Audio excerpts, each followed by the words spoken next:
All right, Shea, around the NFL, what do we have today? I want to get into this Courtney Cronin article a little bit, but before we do that, Yes. there's a story around Marvin Harrison Jr. He had his top 30 visit to Hallis Hall earlier this week, and there are rumors about that the Bears have made calls about potentially trading up to get Marvin Harrison Jr. Now, to do this, he'd have to fall probably to 5 where the Chargers pick.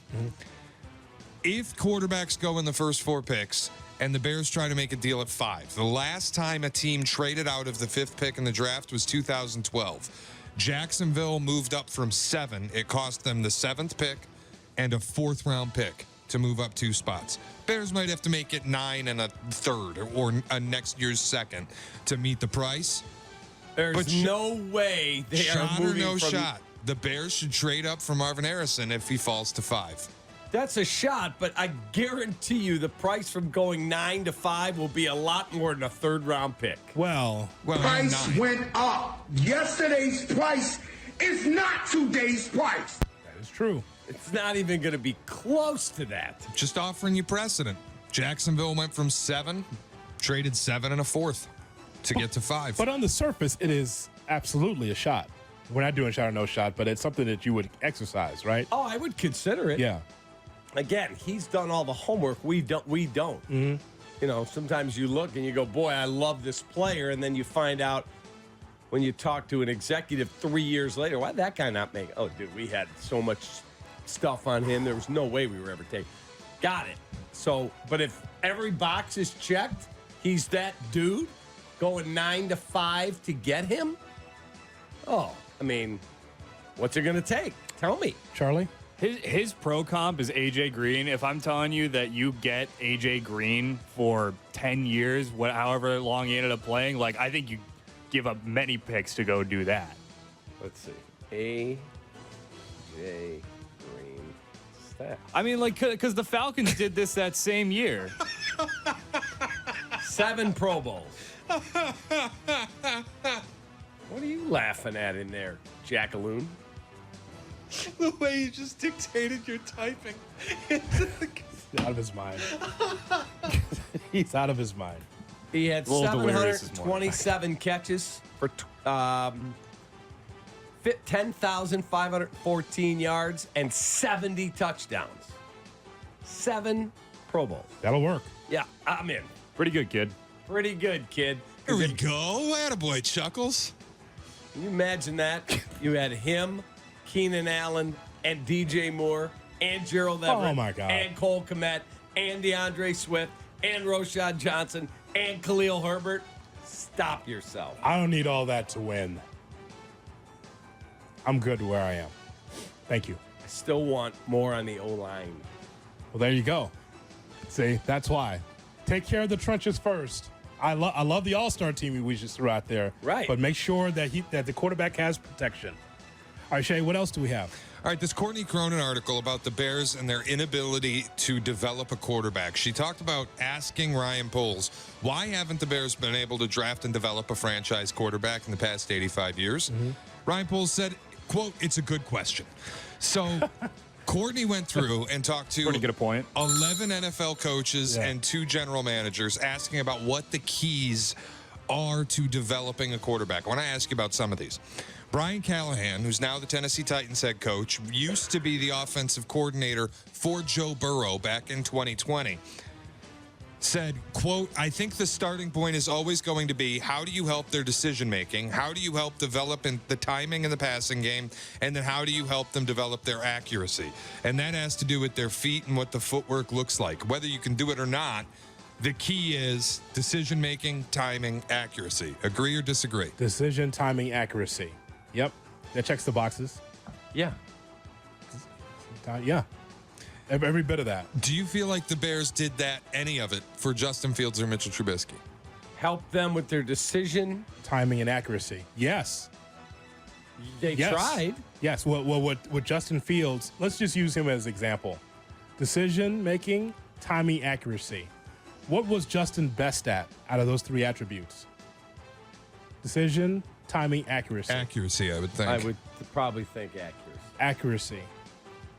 And that's not saying much. No. at the same time. His timing Right? was not very good because he escaped the pocket way too quick. Way too quick. Even that, they told us they couldn't run slants because he couldn't throw timing routes. Right. And his decision making was not great. He knew how to pull it down and run. Knew that when that pocket collapsed in 2 seconds on him, he knew how to get the hell out of there, didn't he? More times than not, he knew how to run. Decision making was sound then. Like, should I get sacked or should I run for 20 yards? Right. Especially when you don't have talent in front of you or you have an offensive line that's rickety. He knew that much. Knew how to run. But he had opportunities where you would freeze the thing and he's already escaping the pocket. Dude, that guy's open right there. Doesn't want to throw it over the middle of the field. That's the problem. That is a problem, yes. Give us a few other choices here. Nick Caserio, the Houston Texans general manager, who spent a long time in New England in personnel roles and has now helped rebuild the Texans from a complete disaster into a division champion and playoff team with a rookie of the year at quarterback and now an MVP candidate at quarterback.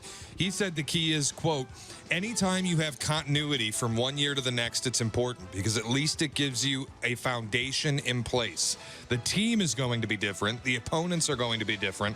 So there's going to be a lot of things that are different, but to be able to keep a number of things at least similar or the same, hopefully will be beneficial.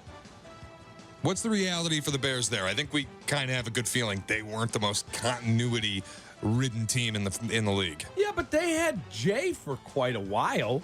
They paid Jay. Sure. They traded for Cutler. Did you upgrade your O-line enough? No. Who's your number one receiver? Devin Hester. Ugh. Hall of Fame return guy. Sure. Not a great receiver. Johnny Knox. Like, when did you go out and truly do what Poles is doing now? He changed the coaching staff. He put a guy in there, Shane Waldron, through the quarterback collective that's worked with Caleb Williams. He's upgrading all over the place. We've never seen this kind of infrastructure before. Yeah, and that's the difference. We always look at these teams, Shea, and say, how come the teams aren't better? Well, I think every year we can look at a general manager or a decision maker and say, okay, here's some assets. Here's your best assets. What are you putting around your best assets to be able to help you in a situation to win? Cutler was good. He was decent, but the organization was below average. You could tell that from the one-loss record for Cutler, right? Correct. He was just average as a quarterback, but his weapons were below average. Yeah. In all levels. In all levels. This thing that Courtney put in here, listen to this. Really good. The last quarterback the Bears drafted in the first round who developed into an all-pro was Sid Luckman, taken second overall in 1939 when there were just 10 teams. Since the NFL and AFL merged in 1966, creating the first common draft in 1967, the Bears have selected just 6 quarterbacks in the first round. Those quarterbacks have combined for 0 selections to the All-Pro teams and 2 Pro Bowls, one of which was Mitch Trubisky, during their time in Chicago. That is just pathetic. Pathetic. Shea, what are some of the other attributes? I'm going to wrap Brian Gutekunst's answer and Matt LaFleur's answer together. And I will do my best to put the eye roll into this that I had reacting to it. Okay. Here's Gutekunst. Great coaches, the players, Rodgers and Love, obviously, but those guys got to learn from some pretty good players as well. I think that's an important part of it, is to be able to sit it behind a guy that does it at a very high level, prepares at a very high level, seeing what it takes and all the things that are on the plate of a quarterback before they actually have to go out there and perform. LaFleur said the same thing. I do believe that some guys, if they're thrown in there too early, they get scars and they start to lose their confidence. It's hard when a guy loses his confidence to recover from that. I think there's a lot of layers on how to develop quarterbacks, but ultimately you want them to be able to have a great knowledge base and maintain their confidence. Okay, Basically, please. have a great quarterback in place that you can sit a kid behind. Well, it's easy for them to say. We're talking about Aaron Rodgers and Tom Brady. Well, it's easy for them to say, yeah, that is the formula, Cap. If you have a frontline quarterback that can make a difference, if you draft another quarterback, yeah, you want that quarterback to sit and watch. But the Bears didn't have that luxury. Who's the great quarterback that you draft one and say, hey, man, sit back and just watch this guy cook. But he's not saying that the guy you sit behind has to be an all-pro. He's saying that someone that does it at a high level, even when the Bears tried to just bring in a moribund journeyman, I know, I lost my train of thought for a second. Moribund journeyman, Mike Glennon, for example. We were told, and Ryan Pace looked me dead in the eye and said, there is no scenario Mitch is playing as a rookie. He's sitting the entire year. Not that we think Glennon is the future, but he's going to sit behind a guy who's been in the league for a while. And guess what? Week 5, you suck. Get in there. They completely never follow their plan. I get that. But from what Shea just read from Casario and Gutekunst, we're talking about, two guys, one that had Tom Brady, the other one had Aaron Rodgers. Yes, that's a great plan, but they're speaking from a high horse when they say that. Well, and that's when LaFleur brings up, you want to put him behind a guy who's doing it at a high level. Do any of us really think LaFleur would consider Mike Glennon as a guy doing it at a high level? No, but what my point is, when you set out a plan and you go, that guy's not playing as a rookie, and 5 games in, he's playing on Monday Night Football with no knowledge base of how to get this done. Or how about Patrick Mahomes? He sat behind Alex Smith. Yeah. Alex Smith's not going to the Hall of Fame. He's not Rodgers or Brady. Good player. A failure in San Francisco. Yep. They took number 1 overall, and he was a bust.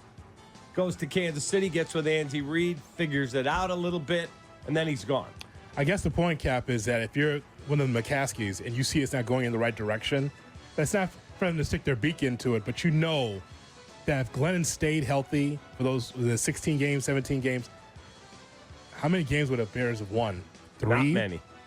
It's hard at Soldier Field to hear those boos that early in September. It's horrible. That's why they panicked. They're like, we can't lose fans by October. But doesn't that happen almost every time a team tries to do this, where they sign a veteran bridge guy to sit the quarterback? And it always comes off the rails, because as soon as these coaches start feeling the walls closing in on them a little bit, they're going to put the rookie out there. I remember the Jaguars did this with Chad Henne and Blake Bortles. The Bears did it with Fields and Dalton. Yeah. Yeah, the Chargers training staff tried to murder Tyrod Taylor so they could get Justin Herbert in a game. What's his name? Andy Dalton performed at a very high level. You go back through his career, Andy Dalton was a really quality quarterback. But what was at that point in his career, he was just a bridge guy.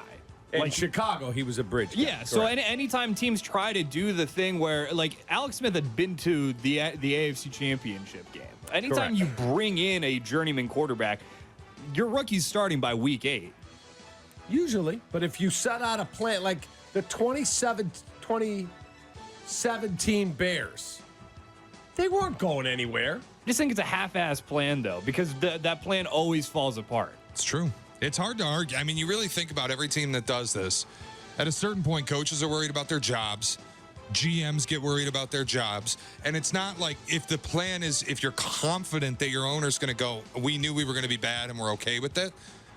But if the owner starts leaning on you and going, dude, like the Patriots might draft Drake May or Jaden Daniels, they have Jacoby Brissett. We think Robert Kraft, if they've got 3 wins at the start of December, is like, oh, it's fine. Just keep rocking with Jacoby. I don't need to see what the rookie's got. It's very easy to break that plan when things go south. But if you have good ownership goes, guess what? We're not going to win this year. So we are developing that guy. And if the best thing for him is to not play this year, I'm okay with it. Bad ownership panics in the middle of a bad season.